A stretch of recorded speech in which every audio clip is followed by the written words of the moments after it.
For more detailed information on the St. Bernard Standard, please refer to the SBCA Illustrated Commentary available at stbernardclub.org.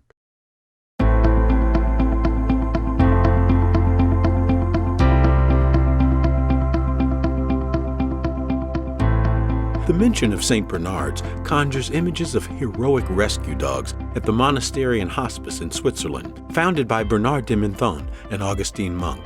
But credit must go to the breeders in the Swiss valleys who gave them to the hospice. These indigenous alpine dogs were used by valley residents to perform specific functions and everyday tasks in the harsh environment. The monks appreciated their companionship and ability as watchdogs and realized their special talent for search and rescue.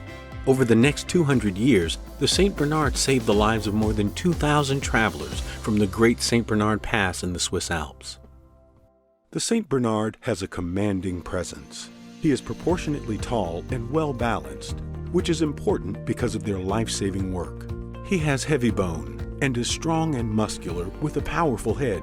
A look at his face shows dark brown eyes and a kind, intelligent expression. The examples shown are different types, but all are quality animals. Remember to focus on areas of excellence in each dog, not faults. Begin with a visual inspection from across the ring. The animals should look proportionately tall. The height comes from the length of leg rather than the depth of body. The top line should be level to the haunches without any slope. Head and body structure are most important. Markings should only be considered if they affect expression and overall appearance, but always secondary to the correct head type. Walk down the line looking at the front view. Head should be powerful and imposing. Upper arms powerful and muscular. Lower leg straight and strong. Chest very well arched and moderately deep, but should not reach below the elbows. Depth of body should not exceed the length of leg. Feet are broad with strong toes, moderately closed, and rather high knuckles. Walking back from the rear, hindquarters are well developed. Legs very muscular and hocks are parallel and perpendicular to the ground. Send the dogs around to verify your first impressions. Look for good reach to the nose and balanced rear drive. A firm level back with head carried more forward than erect. The tail is carried more or less upward, but not too erect or roll over the back. Start each individual examination by assessing the dog from the side. Confirm the dog is proportionately tall and approximately 10% longer than tall. The length of the front leg from the ground to the elbow should be equal to or slightly greater than the elbow to the withers. The head is powerful, imposing, and in proportion to the body. Shoulders are sloping and broad, muscular and powerful. Withers are strongly pronounced, and hocks are moderately angulated. You want to see a picture of balance, front and rear. Now look at the front view. Since much of the standard pertains to the head, it requires careful and deliberate examination. The massive skull is wide, slightly arched, and the sides slope in a gentle curve to the very strongly developed high cheekbones. Notice the furrow starts at the root of the muzzle and continues over the whole skull. It's strongly marked in the first half, gradually disappearing towards the base of the moderately developed occiput. When viewed from above, the skull widens from the outer corner of the eyes to the corner of the ear flaps. Moderately deep-set eyes are more to the front than the sides, of medium size and dark brown with an intelligent, friendly expression. The lower eyelids often do not close completely and form an angular wrinkle toward the inner corner of the eye. Eyelids which are too pendant and show a very red, thick haw are objectionable. The skin of the forehead above the eyes forms wrinkles when at attention, which converge toward the furrow. They're more pronounced when the dog is alert or at attention. Too strongly developed wrinkles are not desirable. The ear flaps are a round triangle, of medium size, rather high set and should stand slightly away from the base. The strongly developed burr at the base and thickness of the ear leather give the skull a squarer, broader, much more expressive appearance. The nose is very substantial, broad with wide open nostrils, and like the lips, always black. The supraorbital ridge is strongly developed and forms a nearly right angle with the long axis of the head. The slope from the skull to the muzzle is sudden and rather steep. The bridge is straight and in some dogs, occasionally broken. The muzzle is short and does not taper. Correct head proportion can be identified using a few visual measurements.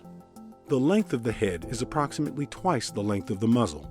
The rise from the top of the muzzle to the top of the skull is approximately equal to the length of the muzzle. The flews of the upper jaw are approximately twice as deep as the muzzle is long. The width of the muzzle at the base is approximately the same as its length, and the width of the skull measured at the cheekbones is approximately twice the length of the muzzle.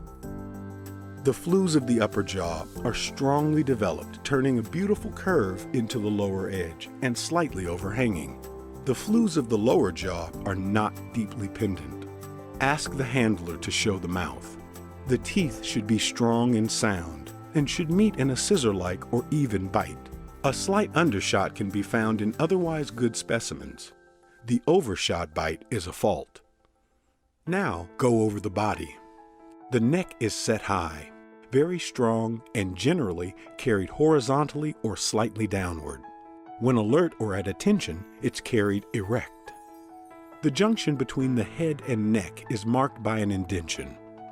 The nape of the neck is very muscular and rounded at the sides. The dewlap of throat and neck is well pronounced. Too strong development, however, is not desirable. Check that the depth of body is less than the length of leg. The back is very broad and perfectly straight back to the haunches. From there, it slopes gently to the rump, merging into the root of the tail. The belly is distinctly set off from the very powerful loin section and only a little drawn up. The tail is long, very heavy, and ending in a powerful tip. A slight curling of the tip is admissible.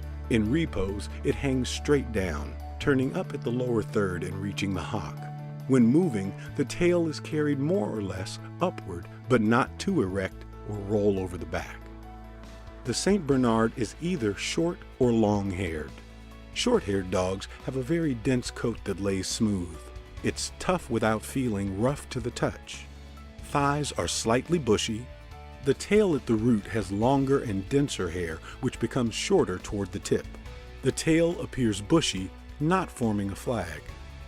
Long-haired dogs completely resemble the short-haired, but the coat is medium length, plain to slightly wavy, never rolled or curly, and not shaggy. Face and ears are covered with short, soft hair, with longer hair possible at the base of the ear. Forelegs are only slightly feathered. Thighs are very bushy, and so is the tail with moderate length, dense hair. Step behind to check how all the pieces fit together. From the rear, the hocks are parallel and perpendicular to the ground, with good width between the hocks. Send the dog down and back. Look for straight legs moving toward the center as speed increases coming and going. A Saint will tend to single tract while trotting. Front and rear action will be smooth and straightforward without signs of looseness or weakness in the joints. The gait should be evaluated while the dog is traveling at a moderate speed on a loose lead, and you should see a massive, efficiently moving, powerful athlete.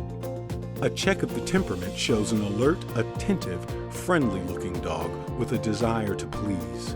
Their noble, steadfast, outgoing personality is well suited to their goal, to protect life. The St. Bernard is bred for service, loyalty, common sense, and devotion. The physical and mental attributes are embodied in the standard. Hopefully, this video has given you a better understanding of how to interpret the standard when judging these noble dogs. For more detailed information on the St. Bernard Standard, please refer to the SPCA illustrated commentary available at stbernardclub.org. And keep checking conformationeducation.com for more educational breed videos.